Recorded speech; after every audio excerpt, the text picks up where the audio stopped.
El Grupo EPTA es un equipo formado por profesionales de distintas disciplinas que se dedica a la investigación de campo del fenómeno paranormal.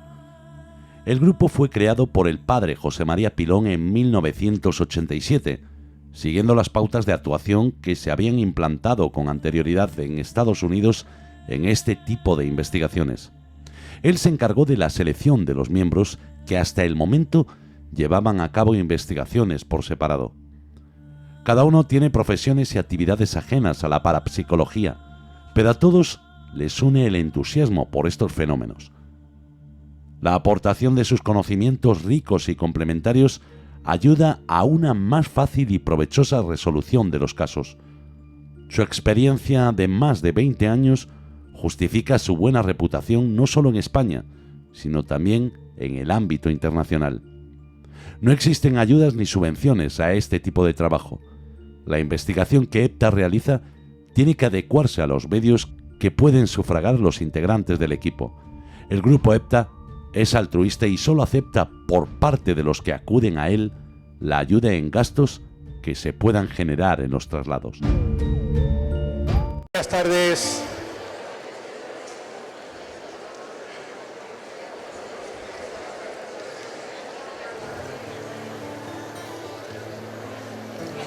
Espero que hayáis comido bien, hayáis descansado. Bueno, os cuento. No sé si sabéis que el año que viene se celebra el 25 aniversario de los congresos Vida después de la vida. 25 años haciendo los congresos, el primer congreso. Aplaudiros a vosotros, porque es gracias a vosotros, no gracias a mí. El primer congreso se hizo en Ellín en el año 2001.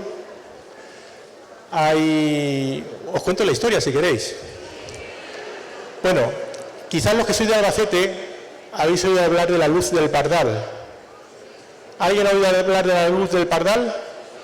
Sí, es una luminaria, una luz que aparece la noche de Todos los Santos en una finca que se llama La Quéjola, que está cerca de la población de San Pedro.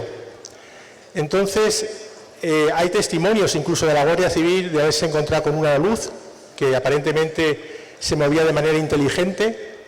Incluso se dice que incluso uno de ellos desenfundó el arma y le disparó, se asustó. Bueno, hay mucha gente que dice haber visto la luz. Y con motivo de esta luz, Fernando Jiménez del Oso, ¿sabéis quién es? ¿Quién fue? Claro. Organizaba un congreso en San Pedro que se llamaba Jornadas de la Luz del Pardal. Entonces nos juntábamos todos los años por la época de Todos los Santos, el 1 de noviembre, para ir a buscar la luz. Y ahí nos juntábamos Lorenzo Fernández, Iker Jiménez, Carmen Porter, Jesús Callejo, que mismo está por aquí también, ¿se acuerdan? Nos juntábamos un montón de amigos para intentar ver la luz del Pardal. No la vimos nunca, pasamos mucho frío, pero lo pasábamos en grande. Nos tirábamos hasta las 3, las 4 de la mañana cantando, confundiendo las estrellas con la luz del Pardal, los luceros también, pero nunca la vimos. Y en el año 2000, creo recordar, si fue el 2000, el congreso pues fue, vamos a decir, no tan satisfactorio como se esperaba, de afluencia de público. Fernando pilló un rebote de mucho cuidado, Fernando Jiménez del Oso, dijo que ya no quería hacer más congresos, que bueno, no quedó muy a gusto por el resultado, y a mí no se me ocurre otra cosa que decirle que si quería que lo organizase yo en Ellín, un congreso de parapsicología por aquel entonces. Y así fue como nació los congresos Vida después de la vida. Fue un congreso de parapsicología, se llamaba Jornadas de Parapsicología. En la primera jornada estuvo Iker, estuvo Lorenzo, por supuesto Fernando Jiménez del Oso, Sinesio de Arnel, Enrique Vila. Bueno, no sé si a alguno le suena estos nombres. Por ejemplo, Enrique Vila fue el pionero en España de la investigación de las experiencias cercanas a la muerte. Era un doctor de camas en Sevilla. Y bueno, pues ahí es donde nacieron los congresos Vida después de la vida. Estaba el SEIP, también estaba Pedro Amorós, por supuesto. Y desde entonces, en un principio, con una periodicidad de 2 años, porque yo no me atrevía a hacer uno cada año, pues era bienal, hacíamos uno un año, el año 2001, el siguiente el 2003. El primer congreso que se hizo en la Casa de la Cultura de Llín se llenó, no cabía la gente, tuvimos que habilitar circuitos cerrados de vídeo para que la gente lo pudiera seguir en habitaciones contiguas que había al escenario. El segundo congreso lo hicimos en el Teatro Victoria de Llín, se llenó. El tercero ya también se llenó y ya no cabía la gente, y entonces ya me tuve que venir a Albacete. Empezamos en la fábrica de Alinas, que conocéis los que sois de Albacete. Después nos fuimos al Paraninfo de la universidad y esto ha ido creciendo, creciendo, creciendo hasta donde nos encontramos hoy en día, ¿no? Y bueno, pues así es como nacieron los congresos Vida después de la vida, y el año que viene, empezamos en el 2001, el año que viene 2025, 25 años que tienen los congresos Vida después de la vida, y 25 años que siempre han sido solidarios, porque la filosofía del congreso siempre ha sido destinar dinero para ayudar a los niños.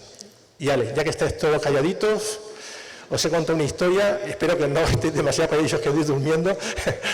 Vamos a dar paso al siguiente ponente. Bueno, tengo que decir que en un principio estaba previsto que estuviera Pieti, Sor Blanco Soler y Aldo, pero bueno, por cuestiones personales no pueden estar ni Pieti ni Blanca Soler, Sor Blanco Soler, pero sí va a estar Aldo.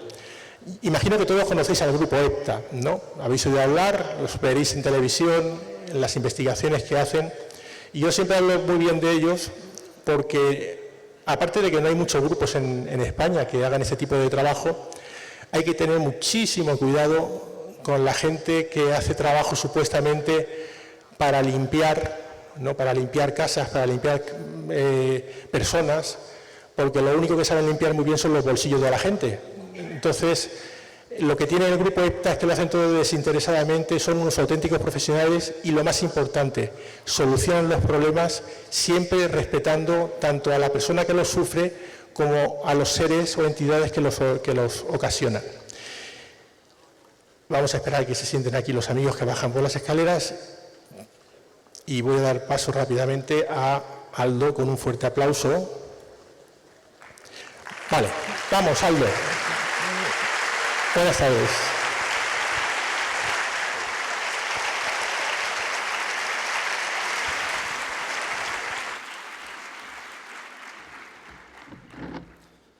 Hola, ¿me oís bien? ¿Sí?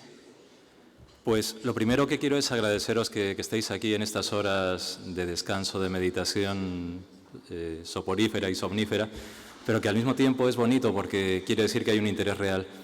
Quiero agradecer a Rafa por todo el interés que pone, por esa tenacidad para que 25 años se conviertan, pues el año que viene, en un 2 más un 5, que es un 7, que es un número perfecto, es un número fantástico. Y también quiero agradeceros que estéis aquí por vuestra curiosidad, por vuestro interés, por ese deslumbramiento que tiene la búsqueda de todo esto que está ahí, que no sabemos qué es, pero que nos mueve. Y también quiero que cuanto deslumbramiento pongáis, cuanta curiosidad pongáis, cuanta emoción pongáis, cuanto raciocinio y sentimiento pongáis en lo que yo os vaya a contar, pues vaya también dirigido a toda esta gente que lo está pasando mal. Tanto encarnados como desencarnados, tanto personas como animalitos, todos ellos, y sobre todo en esa conciencia colectiva que nos está diciendo que probablemente haya que transformar cosas de nosotros para evitar que esas transformaciones que tienen que ver con el medio ambiente pues se controlen un poquito más, pero la casa empieza por aquí. Así que quiero agradeceros esto y voy a proponeros, primeramente, voy a dar un sorbito al agua, voy a proponeros que por un momento viajemos a 37 años atrás, ¿vale? Porque en 37 años el grupo EPTA, del que tengo el honor y la fortuna de ser parte, es para mí una gran oportunidad de haber descubierto muchas cosas que son interesantes y que ratifica que hay otros mundos, pero están en este. Y que esos mundos son tan deslumbrantes como lo que pasa en lo invisible, en lo aparentemente invisible, en lo aparentemente volátil. Y os voy a pedir que con imágenes como la que veis, siempre me gusta poner imágenes que tienen mucho simbolismo y que que cada cerebro, cada sentimiento, cada psique las interprete de la mejor manera que pueda y que las adapte a su universo, pues me gusta poner estas imágenes porque sirven para simbolizar lo que es un grupo de investigación paranormal, pero cuando hablo de un grupo de investigación paranormal no es un grupo que va buscando fantasmas, no es eso. EPTA no es un grupo que va buscando fantasmas, es otra cosa. Y es algo que tiene que ver justamente con una física que desconocemos, con un tiempo que desconocemos, pero también con una sociología que desconocemos. El misterio, que es todo es misterio, guarda esos detalles, guarda detalles que tienen que ver con la sociología, guarda detalles que tienen que ver con el folclore, guarda detalles que tienen que ver con la lectura cultural que hagamos de cada momento, sin darnos cuenta que nosotros vamos pasando por ese tiempo y el tiempo va pasando por nosotros. Y entonces nos topamos con que cada uno, cada persona, es una maleta llena de cosas que son absolutamente inverosímiles. Cuando nos acercamos al mundo del misterio, cuando nos acercamos al mundo de la investigación parapsicológica, cuando nos acercamos al mundo de lo esotérico, de lo oculto, de lo ocultural, porque qué mejor muestra este evento de que el misterio es cultura, qué mejor muestra de ello.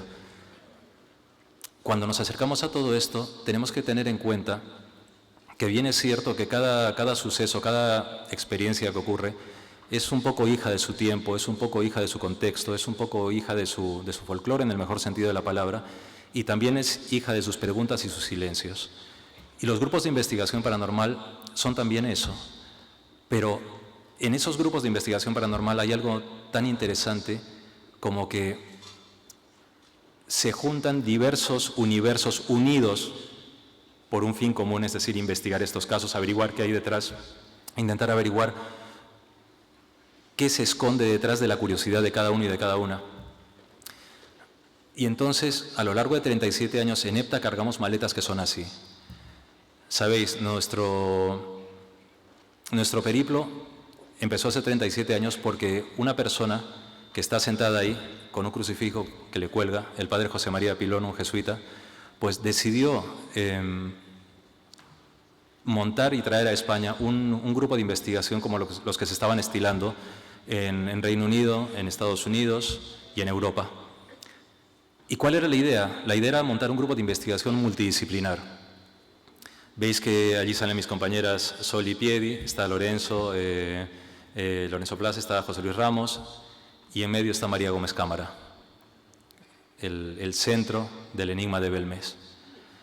Y sabéis, es interesante porque el hecho de plantearse un jesuita con una cultura bastante fuerte, no solamente en las artes liberales, por decirlo así, sino también con una librería esotérica. Y cuando digo esotérica no me estoy refiriendo a patas de conejo y ponme un incienso y se va a ir el fantasma, no me refiero a eso. Me estoy refiriendo a libros serios, ¿vale? El hecho de que él tuviese esa inquietud, que tuviese esa búsqueda, le planteó hacer un grupo multidisciplinar. Y un grupo multidisciplinar consiste en que los integrantes son personas de distintas ramas de conocimiento que aportan todas esas ramas para sacar un posible acercamiento, unas posibles hipótesis y quizás alguna deducción acerca de un fenómeno paranormal.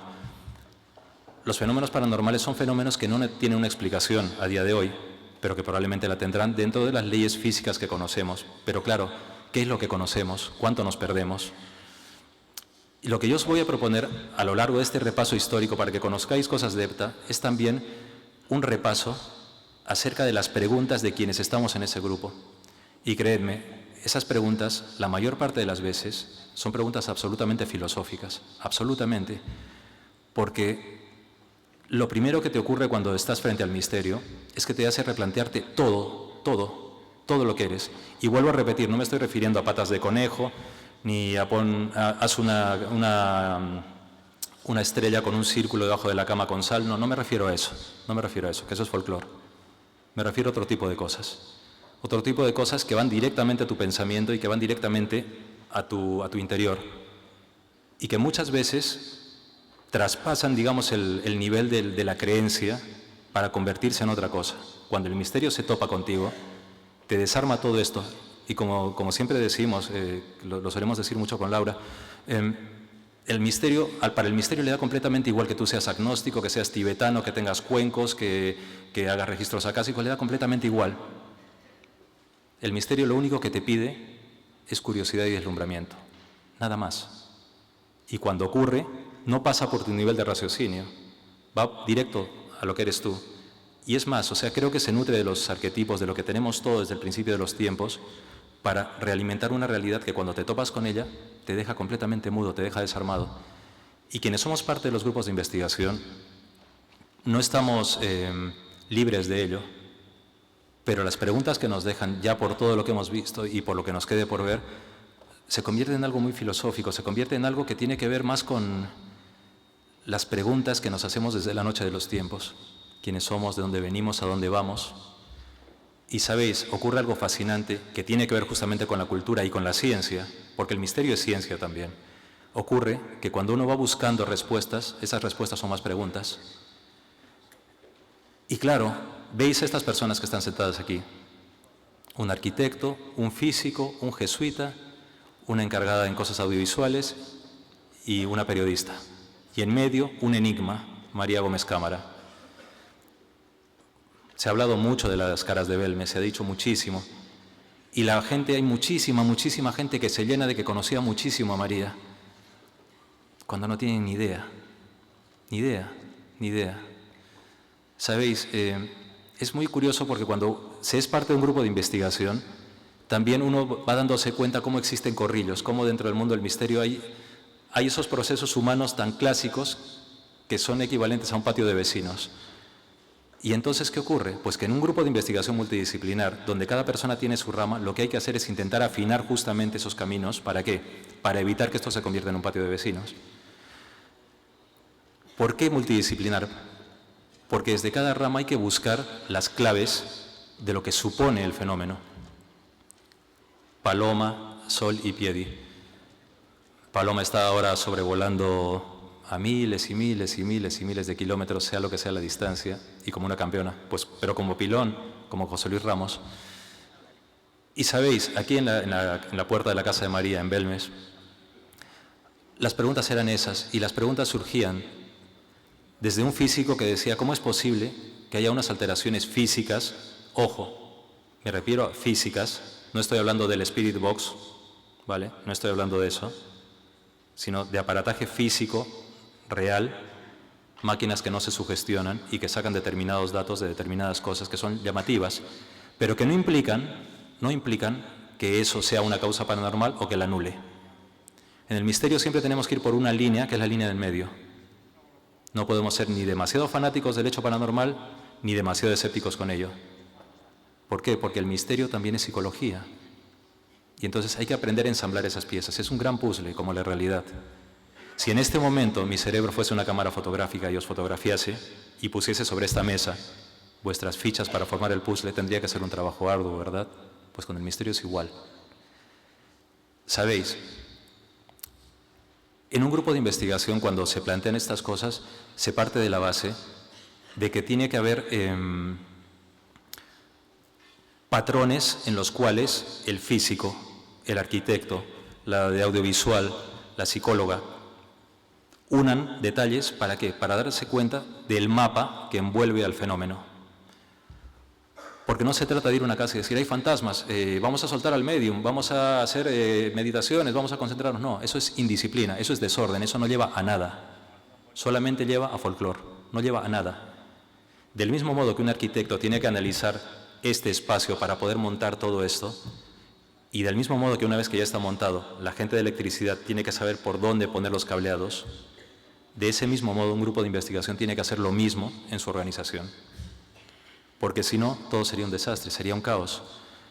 Sería un caos que, por ejemplo, en una imagen como esta, en una casa donde, fijaros, se hablaba de brujas y lo que en realidad hubo fue un burdel, ¿vale? Fijaros cómo son las cosas, cómo funcionan. La casa se quedó tal cual, esa es la decoración de aquella época, una casa andaluza. No puedo dar más detalles del sitio porque es un sitio cerrado y nos pidieron que guardásemos eso. El grupo fue a investigar. Cuando llegamos, os voy a meter un poco en la investigación, cómo lo hacemos, ¿vale? En ese grupo multidisciplinar que fundó el padre Pilón y que nos dio varias premisas, la clave básica es que antes de ir a investigar los sitios tenemos que plantearnos algo, una línea de investigación, una línea de trabajo, porque tenemos que elegir la forma en que lo vamos a hacer. Es decir, no vas a llegar tú a hacer esto o no. Tenemos que tener una metodología y una forma de seguir las cosas. La primera parte de todo es el estudio físico, material de las cosas. Es decir, cómo es el lugar, la estructura, cómo son las instalaciones de luz, cómo son los cimientos, qué hay debajo, todas las causas físicas que pueden explicar qué está ocurriendo, ¿vale? Todas. ¿Por qué? Porque es importante deslindar esto, porque hay muchas veces, muchas casas, muchas familias, muchas personas que atribuyen fenómenos paranormales a cosas que tienen simplemente explicaciones físicas. Seguramente que habéis oído muchísimas veces el sonido de las canicas, que parece que caen canicas, parece que caen canicas. Esas son las tuberías en la mayor parte de las veces. O muchas veces se dice, no, es que el fantasma hace que la instalación de la luz se vaya y que tintineen las luces. A veces la realidad es mucho más cruda. Simple y llanamente es una instalación deficiente. Pero hay que deslindar todo esto, hay que deslindarlo. ¿Por qué? Porque es necesario. Cuanto más se deslinde, cuanto más higiénico se sea en todo esto, mejores posibilidades se tiene de que si se encuentra algo deslumbrante, lo puedas observar por lo menos cara a cara. Y en ese estudio físico también incluye el suelo donde estamos, porque puede haber corrientes de agua, porque pues, hay determinados materiales como el granito que afectan, y el agua también. Y en el agua entraríamos en terrenos ya un poco mágicos, porque desde la noche de los tiempos, ¿os recordáis las imágenes de las hadas que están asociadas a riachuelos, apariciones fantasmales asociadas a riachuelos? El agua tiene que tener algo. Nosotros somos agua. Tiene que haber algún tipo de interacción con nosotros que, condicionada quizás por factores electromagnéticos de un local determinado, pues nos puedan proporcionar estados alterados de conciencia. Digo alterados y no ampliados, ¿vale? Porque voy a hacer un matiz después entre ambas cosas. Son muy distintas. Y después de todo eso, después del estudio material, que en este caso lo hicimos también, tiene que haber una segunda parte, que es el estudio sociológico. Tú estudias el lugar, sí, pero luego tienes que estudiar quiénes pueblan ese lugar. Tienes que estudiar cómo son, grupalmente e individualmente. Grupalmente, ¿por qué? Porque todos, grupalmente, podemos generar un monstruo, podemos generar un fantasma, un egregor, y podemos generar un fantasma que diga lo que cada uno de nosotros pensamos, pero lo dice el fantasma, no lo he dicho yo. Entonces nos vamos a un punto aparte. No lo he dicho yo, ha sido el fantasma. Entonces si veo a mi querido Jesús Callejo aquí sentado, puedo decir, Jesús, que el fantasma me ha dicho que tienes el pelo muy blanco. Y entonces Begoña dirá, ya, pero el fantasma me ha dicho que tú lo tienes más. Y yo diré, es verdad, Begoña, pero es que el fantasma me está diciendo que los tres lo vamos a tener muy blanco. Y estamos diciendo, el fantasma ha dicho cuando yo estoy pensando una cosa, Jesús otra y Begoña otra. ¿Por qué? Porque el fantasma nos exonera a nosotros, nos libera. ¿Sabéis la cantidad de casos de gente que prefiere crear fantasmas a decir que tiene problemas en casa, a decir que tiene problemas consigo mismo, a decir que tiene problemas de comunicación con su pareja? Y la sociología es clave también en esto, porque cuando analizas el grupo te vas dando cuenta de algo que es clave y básico. Casi siempre, 99% de las investigaciones, cuando vas a una casa y entras a hablar con la familia es perfecta. Siempre son perfectos, nunca pasa nada. Nunca pasa nada. Pero en cuanto empiezas a rascar, empieza a salir. Y cuando empieza a salir, empiezas a descubrir por qué quizás ese fenómeno tiene las características que tiene. ¿Por qué dice lo que dice? ¿Por qué hace lo que hace? ¿Por qué se pone donde se pone? Es importante rascar. Y ese rascar es grupal, porque hablamos con toda la familia, con la gente que está allí, que pueden ser trabajadores de un local también. Hablamos con ellos y vemos cómo se genera la comunicación entre ellos. Porque muchas veces la comunicación también es algo velado. Nos podemos dar de puñaladas sonriéndonos, pero también hablando solos con cada uno nos vamos dando cuenta cómo es la persona cuando no está con el grupo. Porque con el grupo podemos disimular, ¿por qué? Porque queremos que se nos vea de una forma, porque queremos dar una apariencia, por los prejuicios, por el qué dirán, etc. Pero cuando estamos solos cambia. Y además, en este sentido, en EPTA tenemos una ventaja, que si por ejemplo esa persona habla con Sol o habla conmigo, tiene la comodidad de pensar, es que estos son raros porque investigan fantasmas, con lo cual me puedo soltar un poco. No es lo mismo que un psicólogo. Preguntémonos por qué muchas veces en los exorcismos, muchos de los sacerdotes no llevan ni psiquiatras ni psicólogos. Pero en este estudio grupal y sociológico también buscamos confrontar eso con lo físico, con la primera etapa.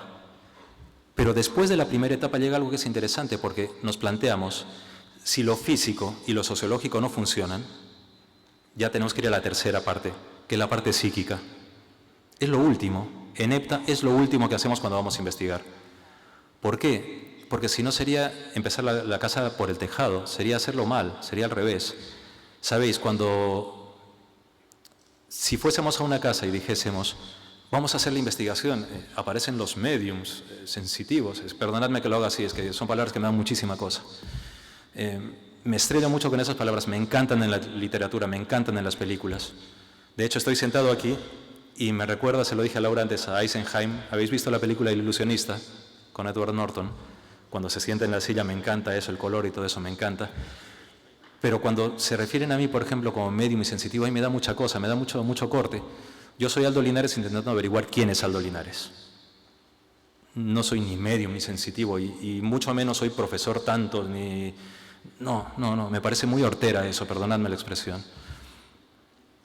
Y en las investigaciones, si empezásemos diciendo, bueno, Paloma y Aldo van a investigar esto desde el principio, mal asunto, porque la gente dicen ya están en nuestro terreno.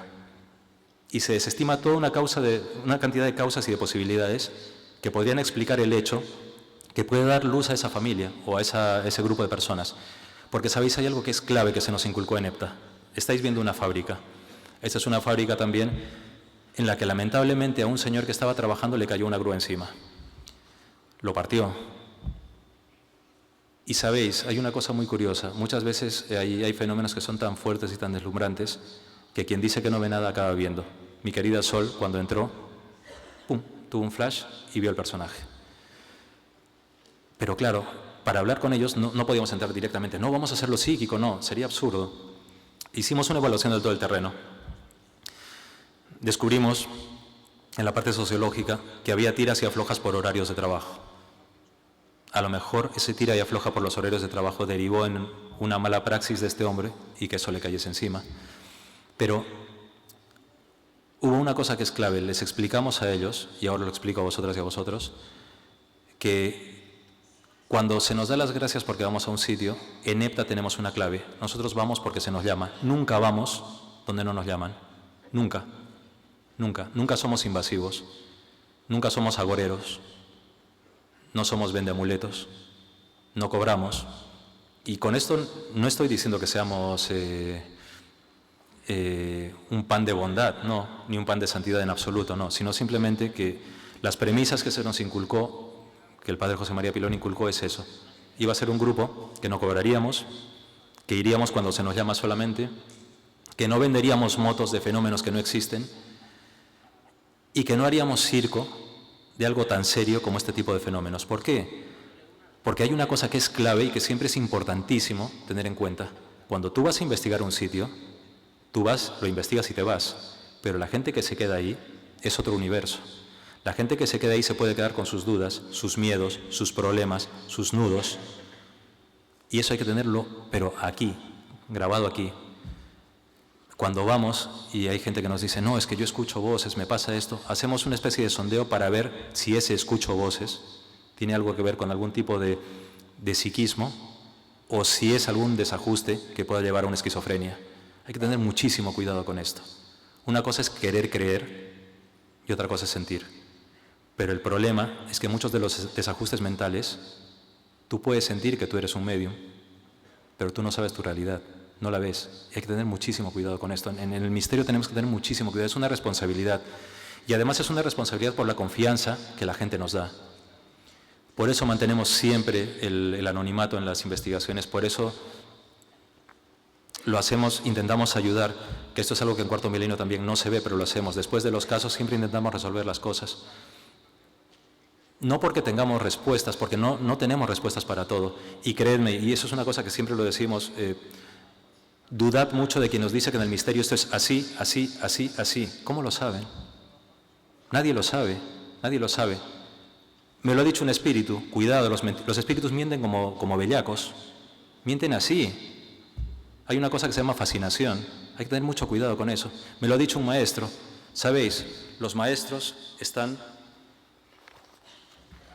Om Mani Padme, y debajo Om Mani Padme. Cuidado con eso, cuidado. ¿Sabéis? Hay que tener mucho cuidado con esto. Hay una cosa que se nos inculcó en EPTA, que se me ha caído la llave del hotel, si no, no puedo entrar después. Sí, está aquí. Perdonad, ¿eh? Bien. ¿Sabéis? Hay una cosa que es clave en todo esto, y es que cuando se está investigando hay que intentar acercarle a la gente que somos un grupo de personas normales. ¿Sabéis la cantidad de veces que dicen, EPTA, pero si sois normales? Así. A Laura la tienen frita con, pero Aldo es normal. Y cuando les decimos, sí, plancho, pongo la tele, me gusta la música, se piensan que todo el día estoy con mantras y no es así. Pero es importante mostrarle a la gente que en la investigación eres una persona normal, con tus características, con esto que te ocurre, con lo que te pueda pasar, pero que estás intentando ayudar de manera normal a la persona. No vamos a venderle, como unos sinvergüenzas en Madrid que vendieron a una familia, una fotocopia de la Virgen de Fátima diciéndole que estaba bendecida por la Virgen. ¿Sabéis cuánto les costó esa fotocopia? 300 euros. Una familia que los dos padres están de baja y los dos hijos tienen discapacidades. Es que no se puede hacer eso, hay que tener mucho cuidado, hay que tener mucha responsabilidad con ello. Por eso somos muy incisivos con todo esto. Porque no podemos aportar mayores respuestas que la propia investigación y las hipótesis que tenemos. Y en este lugar, cuando pasó esto, hablando con la gente de la fábrica esta, pues los compañeros de este hombre que falleció nos decían, es que lo hemos visto, ¿qué es todo esto?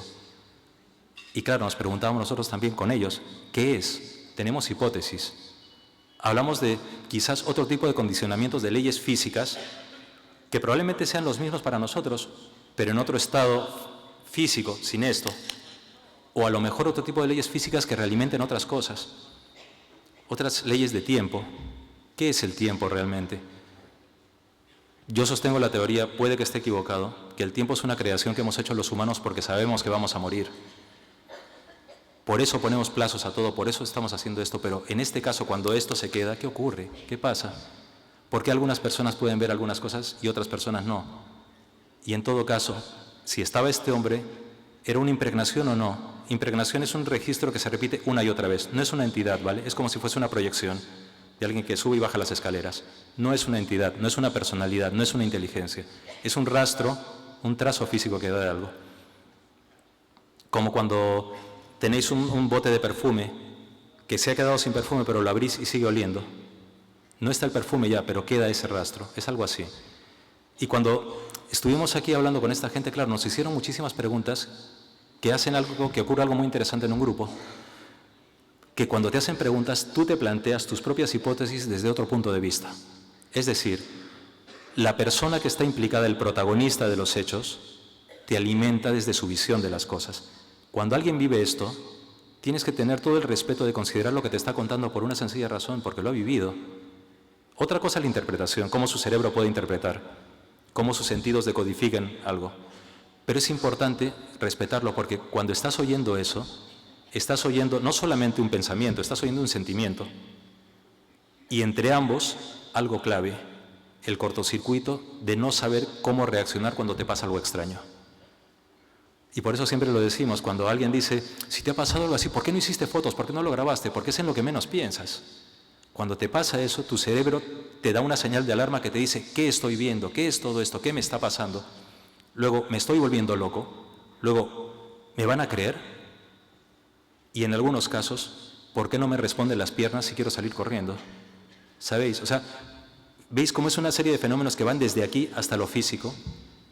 Y un grupo de investigación tiene que tabular esto, tiene que tabularlo. Esta foto de Belmes es de muchos años después de las fotos iniciales que os he mostrado. Estamos José Luis Márquez, el físico, Sol y yo. ¿Sabéis? Cuando se investiga un fenómeno, muchas veces se tiene que ir al sitio, muchas veces se tiene que evaluar el sitio. Pensamos que este lugar es el mismo y decimos, es el mismo de siempre. No, no es el mismo de siempre. Los lugares envejecen también, los lugares cambian, los lugares respiran, los lugares nos contienen. Y además hay algo importantísimo, los lugares guardan probablemente esos silencios que nosotros guardamos en nosotros mismos. A veces los lugares hablan por nosotros. El hecho de cómo decoramos un sitio habla por nosotros, dice mucho de nosotros. Y en el misterio esto es clave también.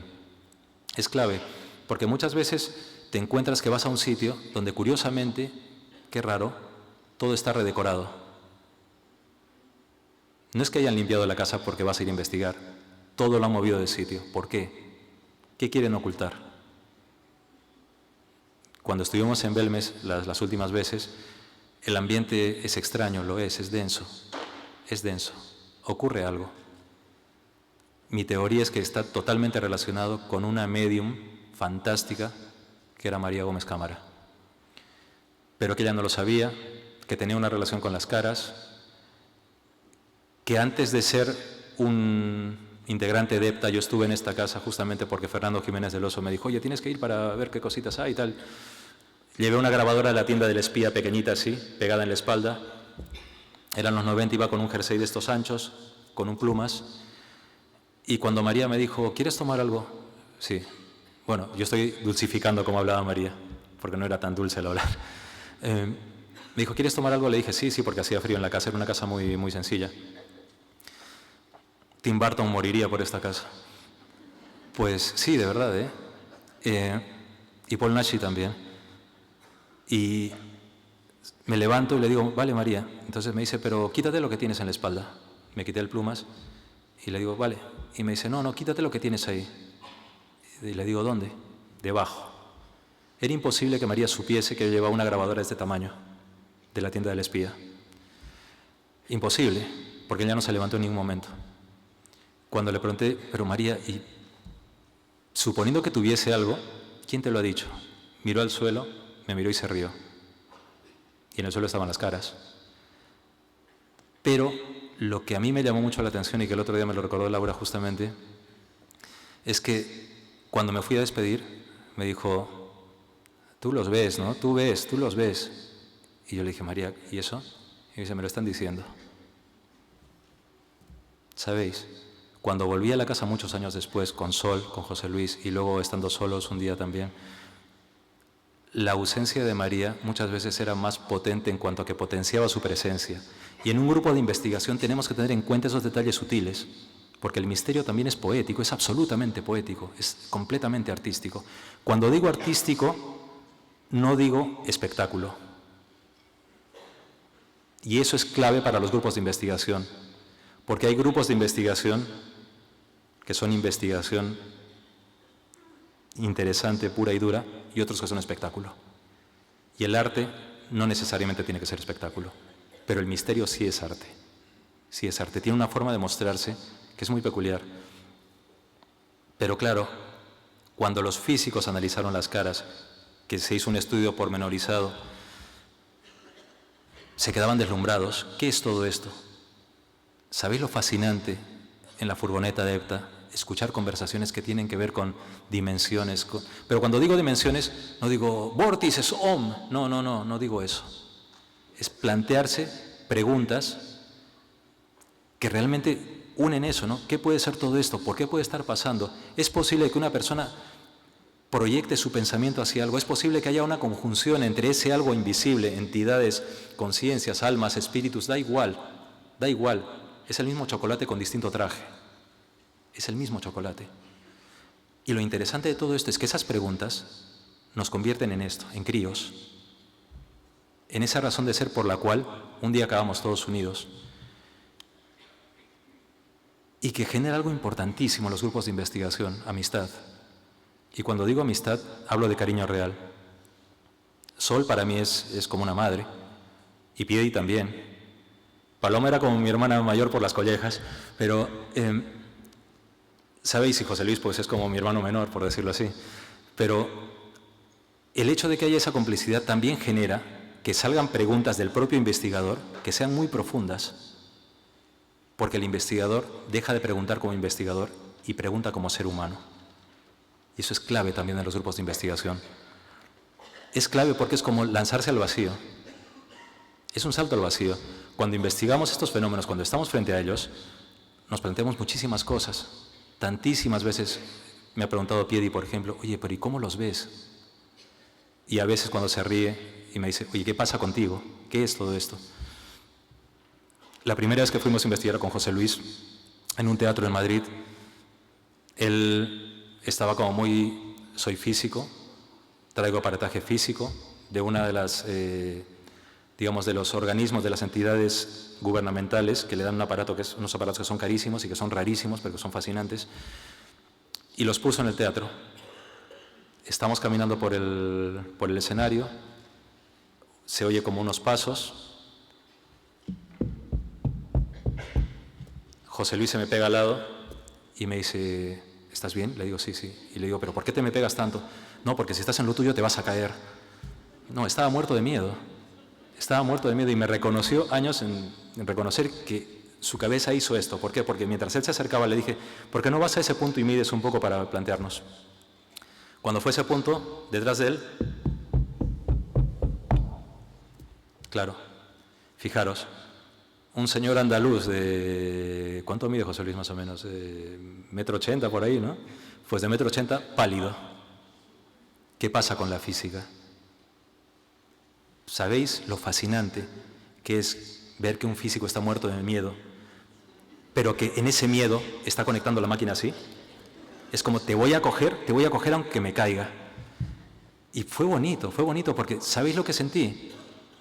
En un escenario, porque al final de cuentas un escenario de un teatro no es tan distinto como un altar de un templo, no es tan distinto. Y como la cocina de una casa, en las cocinas se escenifica algo, en el teatro se escenifica algo, en el templo se escenifica algo. Sentí, está ocurriendo algo fantástico gracias a este grupo de investigación, y es que la ciencia se está reuniendo con eso que a mí me pasa. Algo que antiguamente sería anatema, algo que antiguamente serviría para que a mí me quemen y que probablemente a él, si no aducía que lo estaba haciendo para un estudio, pues dirían que es un mago negro, qué sé yo. Y ocurre, ¿por qué? Porque en los grupos es necesario que haya un estudio fehaciente de las cosas, no solamente que sea un grupo de gente apasionada del misterio, no, tiene que haber algo más, que dé una solidez a la investigación. ¿Por qué? Porque volvemos a lo mismo. Hay quienes esperan que se les clarifique algo. Y es necesario, porque esa gente también da un salto al vacío confiando en ti. Y claro, os preguntaréis, vale, pero habláis de muchas cosas y os habréis topado con cosas raras. Pues sí, nos hemos topado con cosas raras.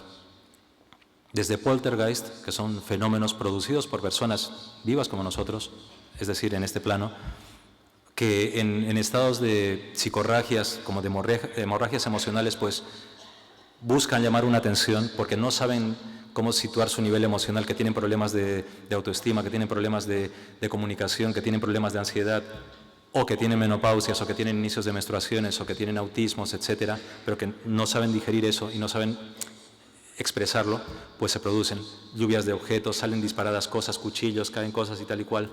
Es fantástico cuando ocurre, porque es mucho más apabullante que una aparición fantasmal. Es mucho más apabullante. ¿Por qué? Porque la persona está provocando esto sin ser consciente. Es algo que sale de su propio espíritu. Y es muy aparatoso. ¿Por qué? Porque lo que te está diciendo es, oye, hazme caso, hazme caso, hazme caso. Pero claro, la persona protagonista del poltergeist no dice que es él, es el fantasma. ¿Por qué? Porque esa persona muchas veces no quiere asumir que tiene un problema. Le suelta el muerto, nunca mejor dicho, al fantasma. Así de veces. Nos hemos topado con aportes. ¿Sabéis lo que es un aporte? Algo que aparece de la nada y desaparece. A veces se queda. Cuando se queda es fantástico porque es parte del tesoro de Epta. Y tenemos algunos cuantos. Un día, en casa de Piedi, para que os fijéis un poco cómo el misterio no es esos programas tan cutres norteamericanos en los cuales les pasa de todo y en los cuales Timothy, Lara Lee y el señor X pues les empujan los espíritus, les hacen heridas, aparecen 400 demonios y toda esa cantidad de tonterías. Perdonad, me iba a decir chorradas, pero que son chorradas, creedme. Cuando estás en un grupo y te pasan estas cosas, los aportes, por ejemplo, ocurren pues a la 1 de la tarde, antes de comer, doblando programas. Estábamos doblando programas para unas jornadas que hacemos en Madrid y pues Al cerrar los sobres, Piedi nos dice, oye, que vamos a comer. Estábamos Sol, Piedi, Paloma y yo. Y en mi zona estaban los sobres que yo había doblado. Y Sol me dice, oye, ¿y ese sobre? Le digo, ¿qué sobre? Entonces veo el penúltimo sobre que yo había hecho y el sobre era así. Y digo, ¿y eso? Y me dicen, me dirás tú, es un sobre que has cerrado tú. Lo abrimos. ¿Sabéis lo que había dentro? Un pomo antiguo de una mesa antigua, de bronce. Yo sé que a mí me pasan cosas curiosas, pero no voy a meter un pomo en un sobre así. Es absurdo. ¿Por qué salió? No lo sabemos. Pero años después, y estando un día con Laura ahí en la casa, pues justamente en ese mismo punto pasan cosas. ¿Por qué ocurren las cosas? No lo sé, pero es fascinante. Ahora el pomo está en casa, en los tesoritos. Ocurren esas cosas, ocurren apariciones visuales, el fantasma, el espíritu. Y ocurren en momentos en que alguien como Sol dice, yo ojalá me encantaría ver, hasta que de repente entramos a un teatro y se queda así y dice, pero hay un hombre colgado allí. Le dije, Sol, tranquila, no pasa nada, no hay nadie. Cuando salimos le dije sí, porque era un tramoyista que justamente pasó algo, hubo un error grave, cayó la tramoya y se lo llevó. Y Sol lo vio. Y estaban los demás del teatro ahí, los compañeros que habían visto también lo mismo. Ocurren esas cosas fascinantes. Ocurren que estando en plena investigación, en una mesa de catering, con una lámpara puesta para un catering, empiecen a moverse cosas después de que haya habido unos que se pusiesen a mi lado y se moviesen unos cristales. De una lámpara se moviesen solamente 3 cristales así. Y es fascinante, ocurre todo esto. Y como grupo lo intentamos registrar, lo intentamos grabar, lo intentamos medir, intentamos buscar las razones. Y al último entra mi parte, esa parte en la cual pues yo estoy muy agradecido a estas 2 señoras porque con ellas ahora estamos haciendo muchas de las cosas y con José Luis también, pero José Luis no pudo venir a este viaje.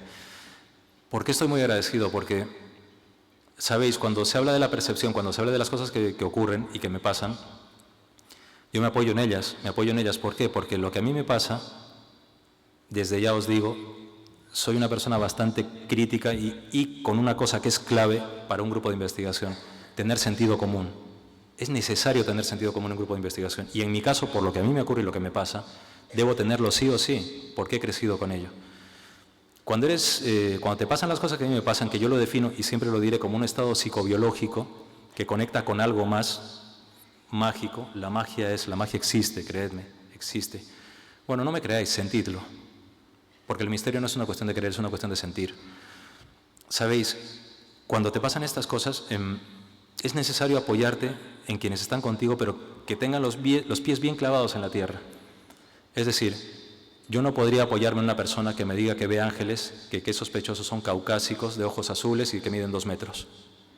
Porque mi sentido común me dice, ¿qué pasa? ¿No puede haber ángeles que medan 1,50 metros y sean gorditos?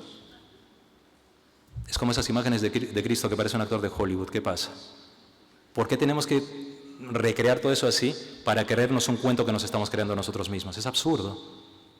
Hay que usar la lógica en todo esto. ¿Por qué? Porque el misterio te pide lógica también, para desbaratarla muchas veces, pero también para quitar folclore y quitar justamente lo que no hay que tener.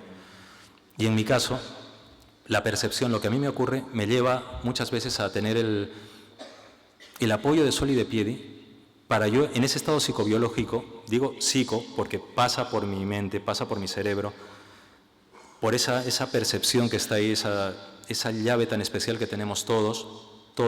Lo que pasa es que en algunas personas se desarrolla, en otras se desarrolla menos, en otras se desarrolla muy poquito, en otras no se desarrolla y en otras directamente no debe desarrollarse. Porque si tú no estás bien, si tú eres una persona inestable, si emocionalmente tienes problemas, no te metas en más problemas, no te metas en esto, es peor. Hay que tener los pies en la tierra. Pues, cuando digo que es algo así que es psicobiológico, lo digo porque en todo esto, en todo este proceso que pasa por mi mente, mis sentidos traducen esa realidad. Porque es lo que yo tengo para comunicarme con vosotras y con vosotros. Mi vista, mi oído, mi olfato, mi gusto. ¿Y qué pasa? En todo ese proceso hay algo que conecta con esto que está ahí, sea lo que sea. Y digo sea lo que sea porque yo no puedo decir esto es así, así, así, así. Como os dije al principio, por favor, dudad de quien nos dice en el misterio que esto es así, así, así, así.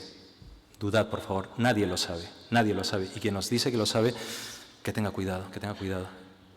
Somos hormiguitas y siempre somos aprendices, siempre. Pero cuando ocurre esto y viene mi fenómeno de la percepción, ese soltar esto, yo me convierto en esto. Yo soy el micro. Pero afortunadamente Sol se encarga de ordenar la información que estoy dando, pero es lo mismo que ocurre con mis compañeros y compañeros en Cuarto Milenio. Cuando Javi Pérez Campos o Clara Taoses, yo les digo lo que veo, habéis visto muchas veces que me repito muchas veces con las frases, que intento situarme y que pongo caras de no haber comido en 4 días. Claro, no pongo voz de guapo ni pongo cara de guapo. ¿Por qué? Porque sería una tontería, o sea, porque yo soy el primero que estoy sorprendido ante lo que ocurre. ¿Por qué? Porque soy muy consciente de quién soy y soy consciente de que cuando está ocurriendo esto es extraño. Que la realidad cotidiana, la realidad de lo que ocurre, lo que vemos, pues no se corresponde a lo que un peruano loco dice que está viendo, pero que luego lo está contando y resulta que están saliendo cosas que sí tienen que ver. Que para mí, por otro lado, eso es fascinante, porque me hace sentir que esa vía de en medio por donde estoy yendo, esa línea recta, pues es la misma del niño que cuando tenía 7 años se preguntaba cosas y le pasaban cosas, y que cuando tenía pues 10, 12 años le dijo a un amigo que tenía un padre que era psiquiatra: oye, tengo un amigo al que le está pasando esto, dile a tu padre que le puede decir. El padre le dijo: sí, dile a tu amigo que le diga a su amigo que venga, porque sabía que era yo. Cuando hablé con él, el hombre pues no supo qué decirme exactamente, me dijo: dile a tu amigo que lea esto y tal, y me dio un libro de psiquiatría. Yo fui a buscar el libro de psiquiatría y pensé, si la psiquiatría está hablando de nuestro cerebro, está hablando de todos nosotros, ¿por qué tiene que ser tan intrincada? ¿Por qué tiene que ser tan compleja? Debería ser sencilla. ¿Por qué engordar todo eso? Y lo mismo pasa con el misterio. Se engorda tanto con tantos términos que se ponen de moda y que están usándose todo el tiempo, y al misterio le da completamente igual. A un espíritu, fantasma, conciencia, como le queráis llamar, le da completamente igual que se hable de trascendidos o de que hablemos de causa paranormal. No, le da completamente igual, porque es mucho más sencillo lo que busca, es mucho más directo. Y entonces ocurre que la persona del medium, sensitivo y tal, bla, bla, bla, es solo esto. Si no hay un espíritu que diga hola, este instrumento no funciona. Y los receptores no tienen comunicación. El medium no es otra cosa que un instrumento, no es otra cosa que eso. No es un ser especial, no es un ser divino, no es un ser mágico, no. Porque la mediunidad no significa valores, no significa eso, no significa eso. Creedme, yo he visto ángeles, y ahora que está tan de moda términos como seres de luz y cosas así, yo esos seres de luz que los he visto de carne y hueso caminando, muchos de ellos en el campo recogiendo cebollas, y no son maestros ni nada. Fijaros, qué curioso que es, ¿no? Y he visto ángeles encarnados con sufrimiento, con muchas cosas que les ocurre, y muchas veces para nada interesados en el misterio y muy cerrados en sus cositas, pero que sin embargo tienen una valía y un peso que no aguanta las paparruchas que muchas veces utilizamos para hablar de todo esto. Es mucho más sencillo. Es lo que tienes aquí y lo que tienes aquí. ¿Por qué? Porque somos biología, pero también somos espíritu. O sea, cuando estamos en EPT investigando, muchas veces cuando la gente les pregunta a Sol: oye, pero Aldo, ¿cómo conecta con la investigación del grupo? Pues se les habla, ¿no? Y se les dice, pues como paloma. Es decir, con mucho humor, con mucha incredulidad respecto a muchas cosas, porque como os he dicho, los espíritus mienten como bellacos. Muchos maestros, muchos guías mienten como bellacos. Hay que tener mucho cuidado con eso. Mejor ser hormiguitas poquito a poco. Y ocurre algo, que cuando te pasa esto, tú vas descubriendo y vas viendo que lo que a ti te pasa te exige disciplina y te exige respeto con los compañeros que tienes en el grupo. Cuando estamos investigando, yo le pregunto a José Luis cómo sus mediciones coinciden con lo que yo estoy sintiendo. ¿Qué puede ser? Porque yo necesito saberlo. Cuando leí ese libro de psiquiatría de pequeño, yo quería saber qué pasaba en mi cerebro. Sabéis, uno pasa muchas etapas en su vida. A los 15 años hubo un tiempo en que yo me creí. Dije, uy, me pasa esto, qué interesante. Como las pelis que me encantaban, ¿no? Boris Karloff haciendo de medium, Christopher Lee, y yo quería eso, ¿no? Pero luego la vida y el propio misterio te da una colleja tremenda y te pone en el suelo. ¿Por qué? Porque no depende de ti. Y luego, segundo, Porque cuando vives esto, lo primero que te ocurre, lo primero que te ocurre, es tener miedo a pensar que te estás volviendo loco. Es lo primero. No que eres un ángel, no que eres especial, no. Lo primero, ¿por qué? Porque cuando eres niño y alguien aparece en tu habitación que no estaba, lloras, sales corriendo.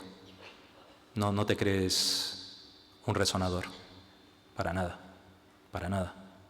Corres, buscas ayuda, intentas refugiarte, llega la noche y tienes miedo, porque aunque estés refugiado sabes que si apareció alguien puede volver a aparecer. ¿Qué haces? ¿Cómo lo digieres? Cuando eres niño, tu cerebro y la fantasía hacen esto. Como debería ser siempre esto. Pero claro, tus herramientas son las que son. ¿Cómo digieres eso? ¿Cómo lo comunicas? ¿Qué haces? Y descubres algo. Descubres que el lenguaje que has aprendido no te sirve para nada, porque el lenguaje que has aprendido es el que te enseñan en el cole para describir lo que ves día a día. Ese es el lenguaje que te pone en cajas de cartón para que seas en la vida esto, para que elijas esto. Y para que en tiempos como hoy, que siempre lo digo que es sospechoso, en tiempos que corren, pues materias como la filosofía, se aparquen. ¿Por qué? Porque el misterio te pide que seas un libre pensador. Porque te pone contra la espada y la pared. Y entonces cuando muchos años después estás investigando en un grupo, hablas con Paloma, hablamos de psicología y me dice, ¿y tú qué? Y yo le digo, ¿y tú qué? Pues ahí. Parece una conversación de Cantinflas, pero es que era así. Paloma tenía su forma de sentir, yo tenía mi forma de sentir. Y en Hepta uníamos eso ¿para qué? Para que avanzase esto, para que hubiese un tipo de correlación. Y sabéis, otro de los secretitos de Hepta, cuando muchas veces la gente decía, Paloma con su bola, cuando vais con el péndulo no es nada. El péndulo sin la persona no es absolutamente nada. La bola de cristal no es nada. Paloma no veía nada a través de la bola de cristal, nada. Paloma, a través de la bola, lo único que hacía era concentrarse, nada más, y aislarse de la gente, porque muchas veces la gente es muy pesada también. Muchas veces en las investigaciones, oye, pero dime esto, dime lo otro, como si existiese el telespíritu, dígame, que sí lo utilizan muchas personas dentro del propio misterio, pues para montar chiringuitos y hacer cosas determinadas. Pero cuando Paloma veía por la bola, que decía la gente, ve por la bola, no, lo que Paloma estaba concentrándose es simplemente para eso. Acababan las experiencias. Muchas veces nos preguntan, oye, pero cuando investigabais, acababais hechos polvo, ¿no? Y tal. No. Pero tú bebes mucha agua, Aldo, bebes mucha agua. ¿Sabéis por qué bebo mucha agua? No porque los espíritus me consuman ni nada, porque no me consumen nada. Bebo mucha agua porque hablo mucho, simple y llanamente. Y como soy un ser humano me quedo sin saliva y tengo sed. Y bien es cierto que con Paloma sí hacíamos algo espirituoso después de las investigaciones muchas veces. Nos tomábamos un par de copazos cada uno. Claro, bebidas espirituosas, fijaros. Y os aseguro, muchas veces, porque Sol y Piedi no beben alcohol y José Luis sí, muchas veces nuestras conversaciones eran tan poéticas, que ocurría algo fascinante que tiene que ver con el misterio. Que acabábamos hablando de poesía, acabábamos hablando de canciones, y resulta que esa poesía y esa canción estaban ya unidas para siempre a un caso de investigación. Porque es cultura, ¿sabéis? Pero en todo este batiburrillo de trascendencia que parece ser el misterio, la cercanía es lo clave. La cercanía nos habla de todo. En la sencillez está toda la base de todo. Cuando a veces, y siempre lo digo, ¿no? La gente me dice, oye, me gustaría ver un fantasma, le digo, mírate al espejo. Me gustaría ver un espíritu, mírate al espejo. Porque nos olvidamos que somos eso. Y en los grupos de investigación es clave, porque eso es parte de lo sociológico también. Porque cuando se va a investigar, no solamente hay que tener respeto a las personas que están allí, sino a la propia causa, al propio fenómeno. ¿Por qué? Porque si existe ese fenómeno, si hay un espíritu, si hay una entidad, tenemos que tener un absoluto respeto por ella. ¿Por qué? Porque esa entidad ha podido ser cualquiera de nosotros. Y porque nosotros podemos ser esa entidad en cualquier momento, si nos vamos por X motivos o si nos quedamos por X motivos. Y en ese sentido es una cosa que intentamos siempre hacer, tanto con Hepta como las cosas que hacemos con Laura y hacemos con Cuarto Milenio, y es humanizar al fantasma. Es cierto que puede haber otras formas de vida, por supuesto, no somos lo único, evidentemente, pero humanizarlo es clave por una razón, porque humanizarlo significa devolverle su identidad, devolverle su memoria, devolverle su dignidad. Tratarle de tú a tú, no tratarle de yo investigador, tú fantasma. Es absurdo eso. Es tú a tú. Y esto es clave porque cuando muchas veces se está investigando, que créenos, las investigaciones son muy lentas y son muy alargadas en cuanto a lo que se tiene que hablar con la persona para que esa persona asuma su momento, acepte, recapacite, piense y dé su paso hacia esa otra realidad. En todo ese proceso hay una conversación que al final te acaba dejando señales a ti mismo de lo que es todo esto. Porque el misterio, y eso es una cosa que creo es extensible a todos y que probablemente mi querido Jesús estará de acuerdo conmigo, es que cuando te acercas al misterio, la primera lección es para ti siempre, siempre, siempre, siempre. Y luego hay algo clave, que al misterio nunca hay que retarlo, porque el misterio no te va a decir lo que tú quieres oír, te va a decir lo que debes oír, que es distinto. Es distinto. Y en los grupos tenemos ese punto. ¿Veis? Estamos con nuestras copitas de agua, esto sí es agua.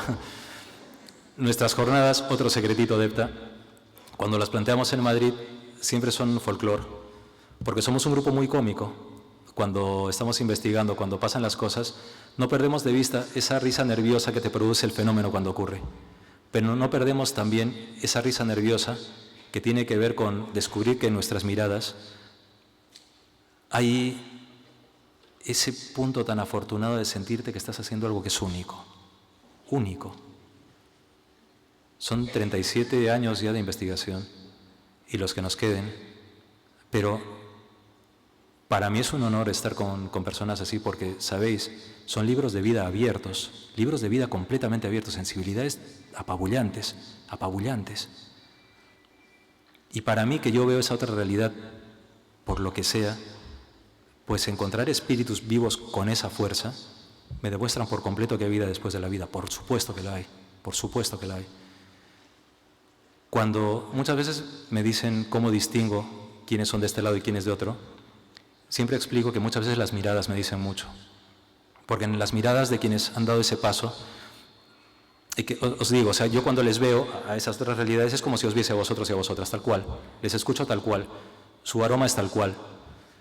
Y a veces la gente se ríe cuando digo que huelen a Old Spice o a perfume, pero es que huelen así muchos de ellos, porque mantienen ese soporte físico de identidad, mantenido con sus propias propiedades, con lo que ellos han sido, con su memoria, con su propio recuerdo. Porque lo que para ellos es el recuerdo, en realidad no es recuerdo, es vida, es una actualidad. Pero cuando veo estas dos miradas, por ejemplo, yo encuentro ese punto de conocimiento de causa que es apabullante. ¿Sabéis por qué? Porque muchas veces también el misterio te enseña, y a mí en EPTA me lo ha enseñado, y en EPTA es parte vital, de que el misterio también es silencio, es saber callar, es saber atesorar. Cuando hacemos eso, descubrimos cosas fantásticas. Y descubrimos que el más allá es el más acá, que todo empieza aquí. Nos preocupamos demasiado por el más allá. Pero es que el más allá es el más acá. Hay que empezar aquí. Hay que empezar aquí. Lo que estoy diciendo en este momento ya es pasado. Digo, el presente ya es pasado. Ya es pasado. Todo está aquí. Os estoy viendo en este momento, me estáis viendo, pero no sabéis qué hay fuera, no sabéis quiénes están en la zona de la feria, no sabéis si en este momento Rafa está aquí o no, no lo sabéis. Pero sin embargo, estando Rafa ahí, os está viendo.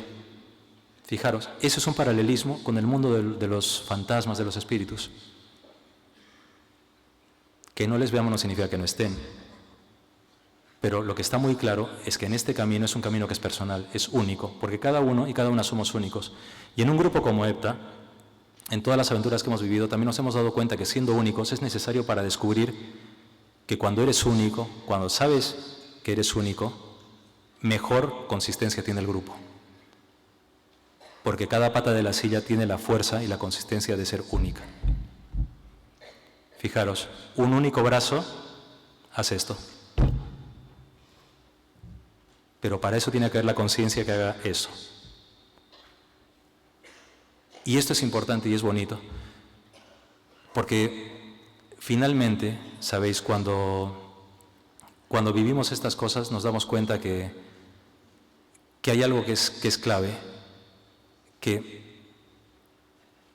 no hay mayor demostración de que la vida sigue si no nos damos cuenta de que somos capaces de soñar, de que muchas veces no recordamos esos sueños, de que sentimos, de que expresamos con la mirada cosas potentísimas, de que en este preciso momento alguien está muriendo en un hospital y alguien está naciendo en ese mismo hospital, de que en este preciso momento muchas parejas estáis sentadas aquí y no sabéis qué está pensando uno y otro y estáis pegados así. Y eso significa que si no sabemos todo eso, todo lo que se nos estará escapando. Que no lo veamos no significa que no existe. Pero para mirar y ver hay que abrir esto y esto. ¿Por qué? Porque no somos nosotros la última rueda de ese gran magma espiritual, no. Estamos aquí por algo y si tenemos esta piel, si tenemos este cuerpo, si tenemos estos ojos, si tenemos este cerebro, es porque es lo suficientemente válido como para mirar a cualquier espíritu desencarnado y decirle, sí, tú estás ahí, pero yo estoy aquí. Yo estoy aquí. Y el tiempo de los espíritus, nuestro tiempo es ahora. Ahora. Si quieres decirle a algún espíritu que se ha ido, díselo tú. No necesitas de médiums, díselo tú. Si tú quieres decirle que le quieres, díselo tú. No necesitas intermediarios. Y por favor, cuidado, no caigáis en trampas, por favor, por favor, por favor, por favor, porque la mayor trampa que anula a nosotros mismos es nuestros propios sentidos y los cuentos que nos cuentan. Eso anula esa magia que está en cada uno y cada una de vosotros. Así que, por favor, exprimid un poco lo que os he contado, sacad los que os convenga y ahora haremos unas preguntas, pero si queréis, pero que todo sea propicio. Gracias.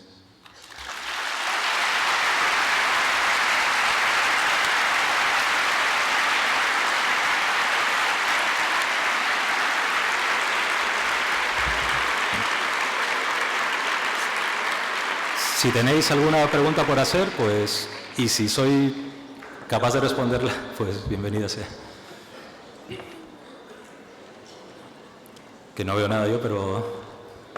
¿Por aquí? ¿Quieres hablar? Hola, buenas tardes. Lo primero, muchísimas gracias. Me ha encantado la conferencia. Y, bueno, quería comentarte algo que has dicho acerca de las materializaciones. Yo creo que he tenido la suerte de vivir en algunas ocasiones eso que tú llamas la magia de la vida. Y en una de estos sucesos, pues un libro se duplicó.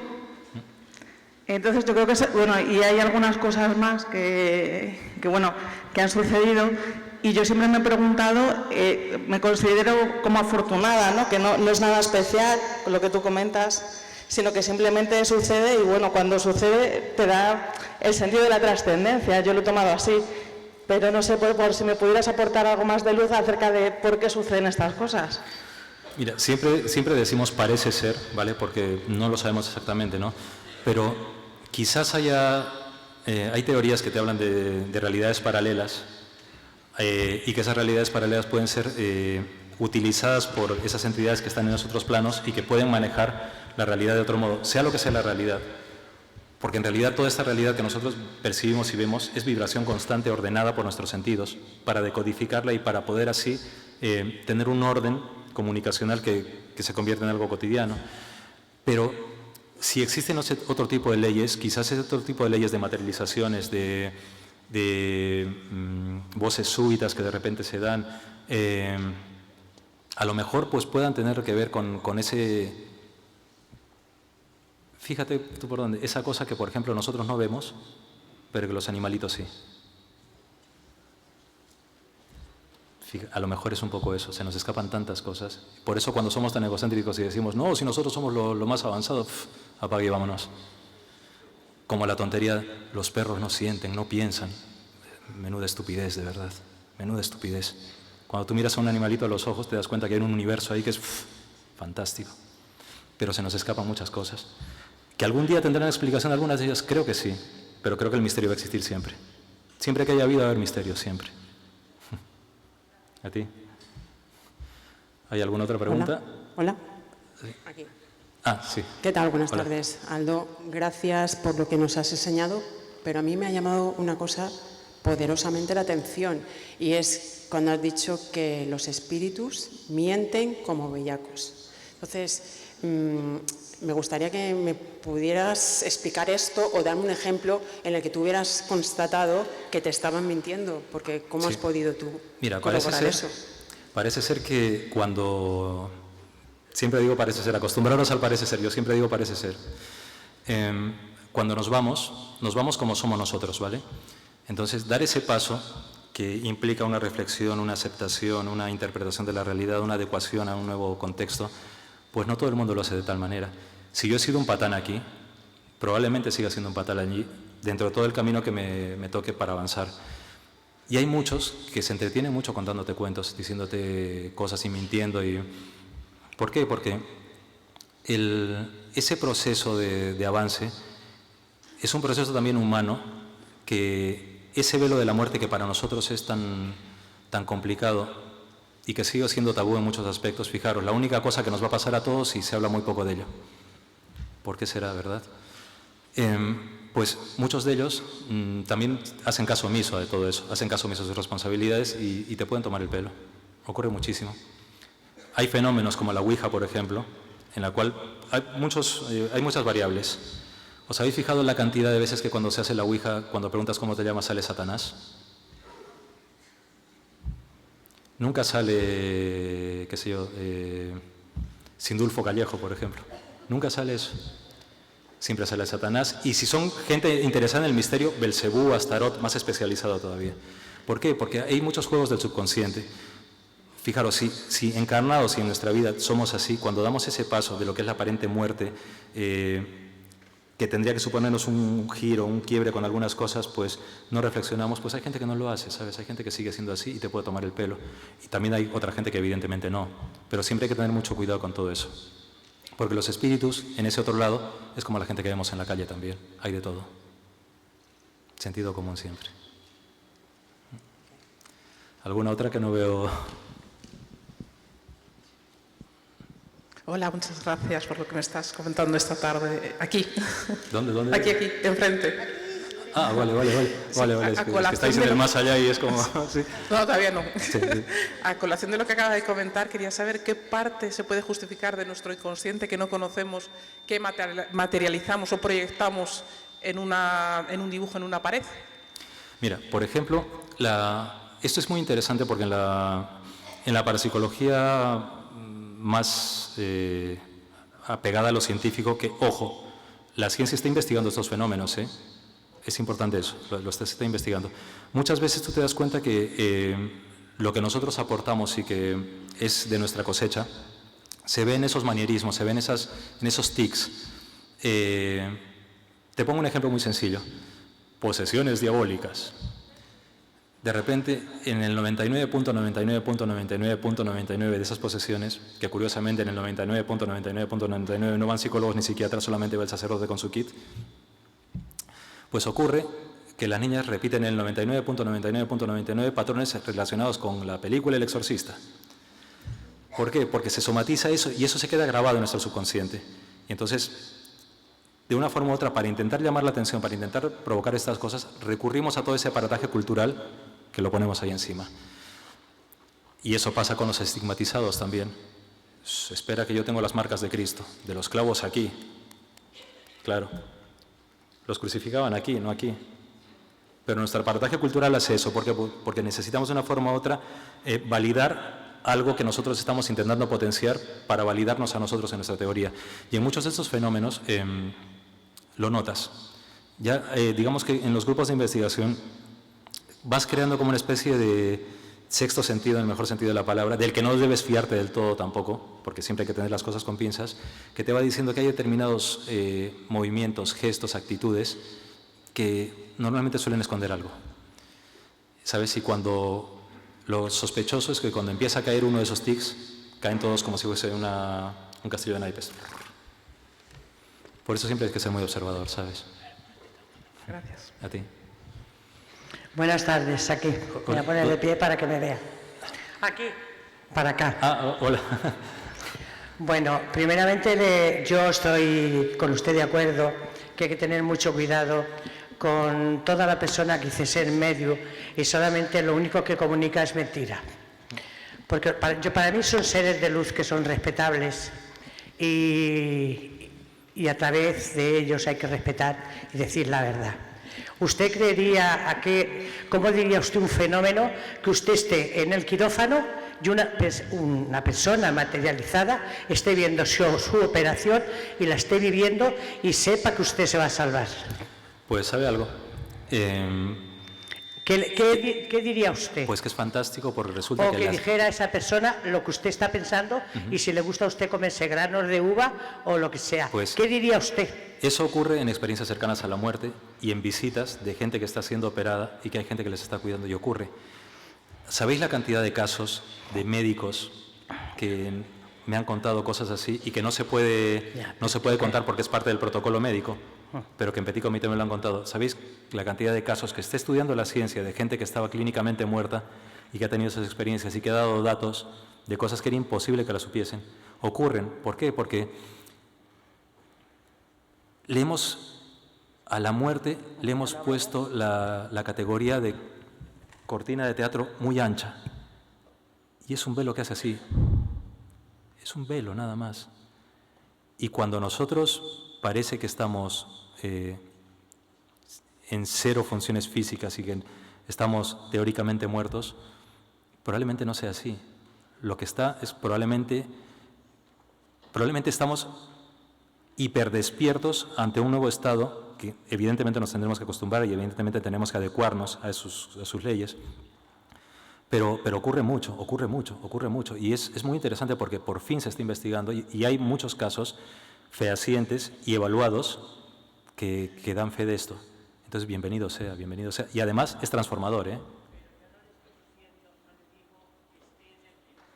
La persona, el ser humano, no es que esté en el quirófano en una operación, sino, por ejemplo, yo misma, vamos a ponérselo a usted, ahora mismo en el quirófano está un niño que lo tiene que operar el médico. A través de los seres de luz que les están manejando la mano al médico, está haciendo cómo trabaja el médico, porque yo creo que a través de todos los seres de luz, todos los seres, usted puede decir paranormales, como lo que sea, somos todos como si fuésemos robots que nos transmiten lo que tenemos que hacer, lo que tenemos que decir, tal cosa. Pero hay mucho engaño, por supuesto, porque no decimos lo que ellos dicen, sino añadimos mucho más de lo que ellos nos transmiten. Y yo creo que a través de la ciencia, por eso está pasando tantas CCMs a doctores, para que esto salga a la luz. Claro.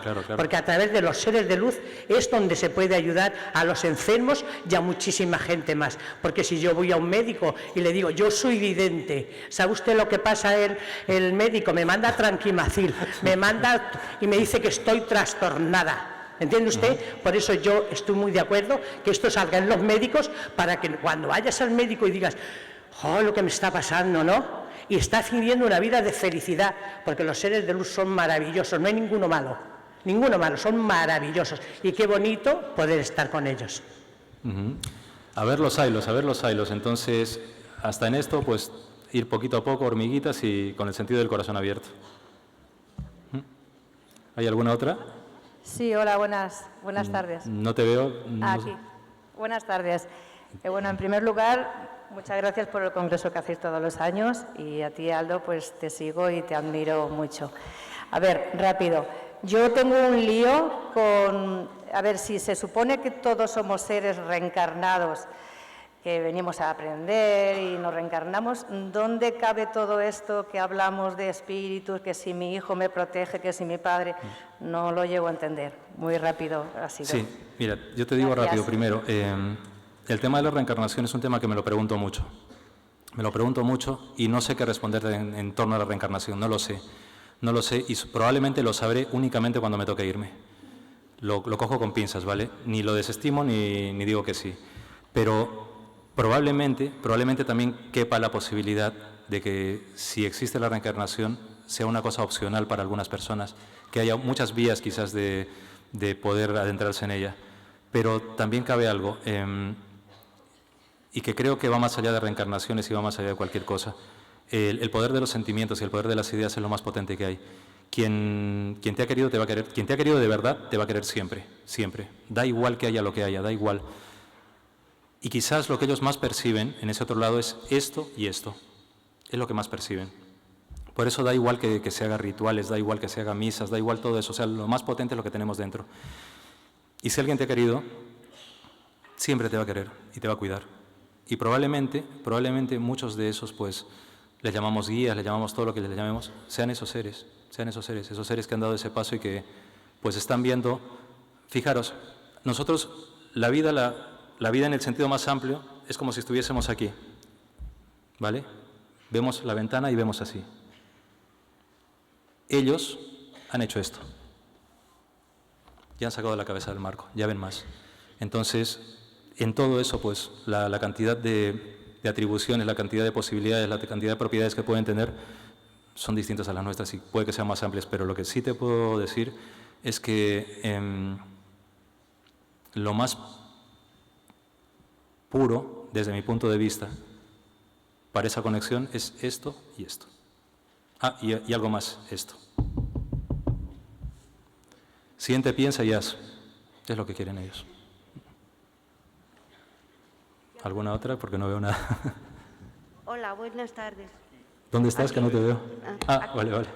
Hola, buenas tardes. No sé ni cómo voy a hablar, pero voy a hablar por Paloma Navarrete en su espíritu, que ha venido a decir que ha estado mucho tiempo detrás de mí porque no estaba recogida, hasta que he podido, el día 11 de febrero me parece que fue, que ya pudo dar conmigo. Pero anteriormente yo había tenido una visión, bueno, bastante esto con... Ay, no me acuerdo cómo se llama ahora, me he puesto muy nerviosa. Es el psiquiatra que iba siempre con ella.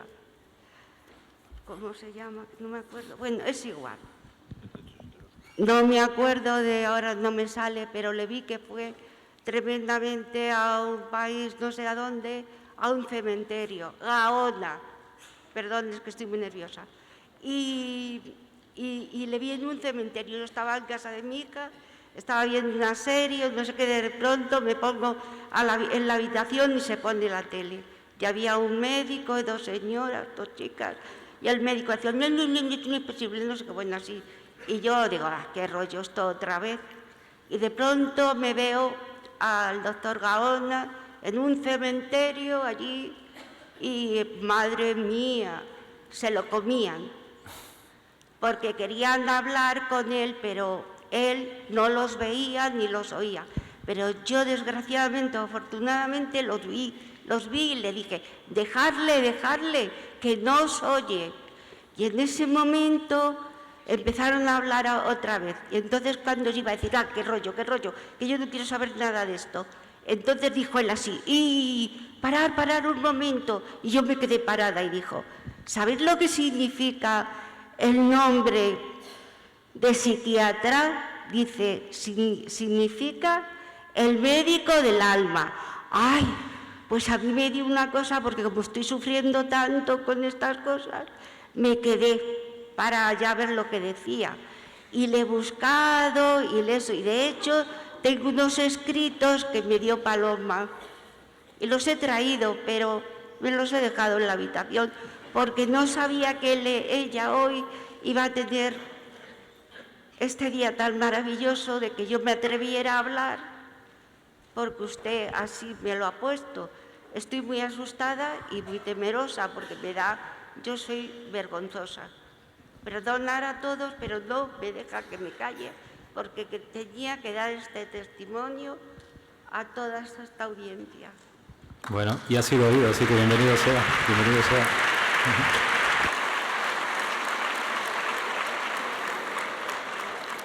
¿Hay alguna más o que nos queda para una, si no me equivoco? Hola, Aldo. ¿Dónde estás? Que no te veo. Aquí. ¿Dónde? Aquí. Arriba. Hola, Aldo. Enhorabuena por la conferencia. Nada, se ha hablado a lo largo de la conferencia sobre el fenómeno de Belmez, de las caras de Belmez. Sabes, seguro, por supuesto, que hay investigaciones periodísticas que apuntan también a la posibilidad de que las caras de Belmez podían tener un origen intencionado, no paranormal. Entonces, mi doble pregunta era, por un lado, preguntarte por estas informaciones periodísticas, cuál es la opinión que tiene el Grupo ETA sobre ellas y si a día de hoy el Grupo ETA considera las caras de Belmez como un fenómeno verdadero. Vale, mira, como periodista que soy, te voy a decir una cosa que es interesante. Algunas de las declaraciones que se hicieron, de los reportajes que se hicieron periodísticos, de las publicaciones, estuvieron condicionadas, por decirlo de algún modo, ¿vale?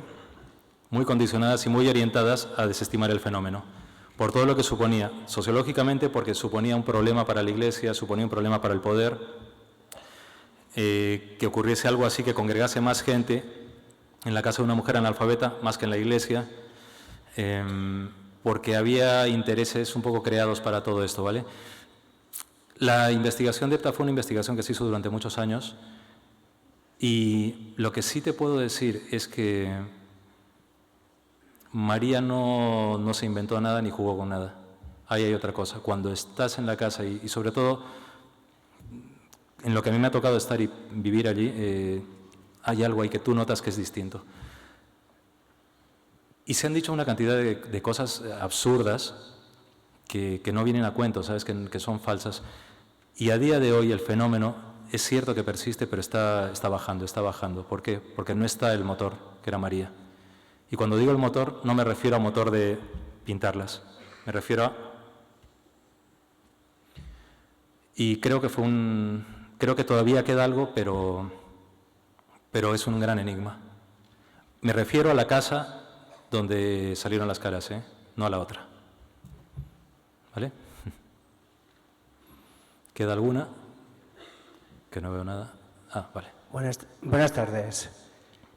Ha rozado un poco el concepto de filosofía, un poco el concepto de religión. Entonces mi pregunta es, de una manera muy aséptica, muy objetiva o subjetiva, ¿qué opinas después de tantos años de la idea de Dios? Me pregunto qué es Dios. Me pregunto qué es Dios. Y creo, cuando hablo de que la magia, si la magia existe, me refiero al sentido más esencial. Yo no estoy en contra de las religiones. Creo que las religiones tienen un pozo bueno, que es el religarte, el unirte con los arquetipos, con lo más antiguo, con lo más profundo. Pero creo que hay muchas doctrinas y los usos que se han hecho con las religiones lo que han llevado a las tergiversaciones de la idea de lo que puede ser lo sagrado o lo divino. Desde las tradiciones iniciáticas chamánicas hasta los cultos más, digamos, apartados en lugares como la isla de Mantaní, en el lago Titicaca, hay puntos que son claves y que tienen que ver con todo esto, ¿no? Y mi pregunta es, ¿qué es Dios? Creo que hay algo más que no sabemos qué es, pero que le podemos llamar energía, conciencia, mente, lo que tú quieras. Pero creo que del mismo modo que si nosotros no somos lo último, tiene que haber distintos grados de algo, de un orden, sea lo que sea que es. Un masón te diría que Dios es el gran arquitecto del universo. Yo me pregunto qué es. Y me pregunto qué es con toda la amplitud a que ese qué me deslumbre. Y que la palabra Dios cambie de paradigma. Cuando digo, por ejemplo, de que la magia, si la magia existe, y a veces me dicen, ¿no? Pero ¿dónde puedes ver algo sagrado? Pues en una flor. Una flor es matemática sagrada. Y fijaros dónde está, ahí puestas. Estamos acostumbrados a pensar que lo sagrado se manifiesta en grandes manifestaciones. Y creo que no. Creo que tiene que ver con ese gran silencio que es la mayor comunicación que tenemos con nosotros mismos. Entonces me pregunto, ¿qué es Dios? Bien, se nos acaba el tiempo. Muchísimas gracias, Aldo.